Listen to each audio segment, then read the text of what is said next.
আমি এবাৰ second time আমি আয়োজন কৰিছোঁ কাৰণ আমাৰ 2025 চন 12 আগষ্টত অসম জিলা আমাৰ ইনগ্ৰেট হৈছিল। আমি যোৱা বছৰ প্ৰথম যিটো ইণ্ডিপেণ্ডেন্স ডে আমি আয়োজন কৰিছিলোঁ, এবাৰো আমি ইয়াতে কাকজান স্পৰ্টছ প্লেগ্ৰাউণ্ডত আমি আয়োজন কৰিছোঁ।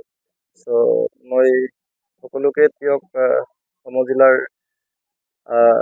LACৰ সকলো পাৰ্চনছকে মই ইনভাইট কৰিছোঁ। সকলো প্ৰমিনেণ্ট চিটিজেন, ছিনিয়ৰ চিটিজেনছ, সকলো নাগৰিক, সাংবাদিক বন্ধুসকল আৰু সকলোকে আৰু সকলো কমিউনিটিকে মই ইনভাইট কৰিছোঁ। আমি খুব উলহ মালহেৰে আনন্দৰে 80 সংখ্যক ইণ্ডিপেণ্ডেন্স ডে আমি আয়োজন কৰিবৰ কাৰণে ওলাইছোঁ। ইয়াত আমাৰ স্কুলছবিলাক, কলেজেছ সকলোবিলাক আহিছে। সিহঁতৰ বিভিন্ন প্ৰগ্ৰামছ আছে, কালচাৰেল প্ৰগ্ৰামৰ পৰা আৰম্ভ কৰি পেলাই আৰু আমাৰ এটা ইণ্টাৰ বেডমিণ্টন কম্পিটিশ্যনছ এটা হ'ব, ইণ্টাৰ ডিপাৰ্টমেণ্টেল আৰু ইণ্টাৰ ইনষ্টিটিউচনেল এটা কম্পিটিশ্যন হ'ব, ডিপাৰ্টমেণ্টেল কম্পিটিশ্যন।